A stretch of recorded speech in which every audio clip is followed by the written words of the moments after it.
4 মাস এসআইআরের পর শনিবার প্রকাশিত হয়েছে চূড়ান্ত ভোটার তালিকা। প্রকাশিত তালিকায় বাদ পড়েছে বহু ভোটারের নাম। এই তালিকায় রয়েছেন মতুয়া সম্প্রদায়ের ভোটাররা। রবিবার উত্তর 24 পরগনায় গাইঘাটায় প্রতিবাদে সামিল হন মমতা বালা ঠাকুরের অল ইন্ডিয়া মতুয়া মহাসংঘ। রাস্তা অবরোধ করে বিক্ষোভে সামিল হন তারা।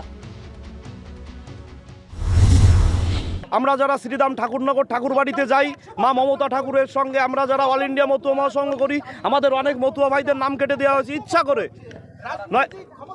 বিজেপিরা করেছে, শান্তনু ঠাকুর করেছে, এদিকে বলছে শান্তনু ঠাকুর আমি এ করছি ও করছে। কি হচ্ছে এই সমস্ত?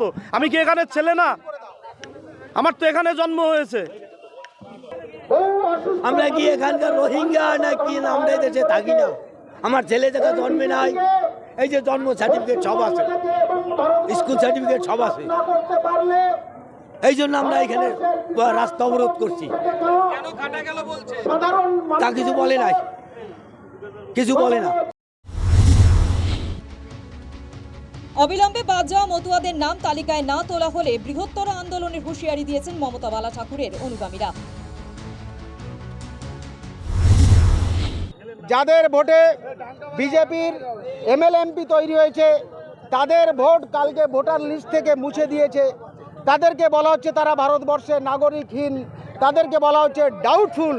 এই স্বৈরাচারী বিজেপি এবং বাংলার বিজেপি নেতৃত্ব শান্তনু ঠাকুর, শুভেন্দু অধিকারী, অসীম সরকার, স্বপন মজুমদার থেকে বিজেপির নেতৃত্ব যারা মিথ্যাচার করে গেছে, একটি মতুয়ার ভোট কাটা যাবে না, হিন্দুর ভোট কাটা যাবে না। কিন্তু আমরা কালকে দেখলাম অসংখ্য মতুয়ার ভোট কাটা গেছে, হিন্দু ভাইদের ভোট কাটা গেছে, আদিবাসী সংখ্যালঘু ভাইদের ভোট কাটা গেছে, এদেশীয় মুসলমান ভাইদের ভোট কাটা গেছে। তারই প্রতিবাদে আজকে আমাদের এই কর্মসূচি। মতুয়াদের নাম বাদ যাওয়া নিয়ে মুখ খুলেছেন বিজেপি। ঘটনার জন্য তৃণমূলকে দায়ী করেছেন তারা।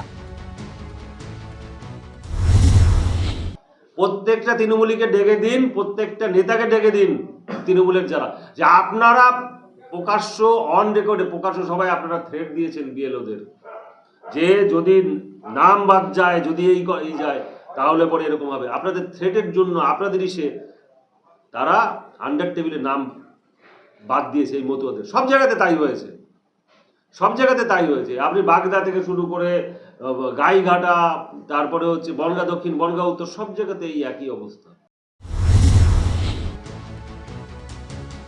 গত বিধানসভা নির্বাচনে মতুয়াগড়ে ভালো ফল করেছিল বিজেপি। বহু সংখ্যক মতুয়ার নাম ভোটার তালিকা থেকে বাদ পড়ার পরেও কি 21-এর পুনরাবৃত্তি হবে 26-এ? সেই দিকেই তাকিয়ে ওয়াকিবহাল মহল। News time.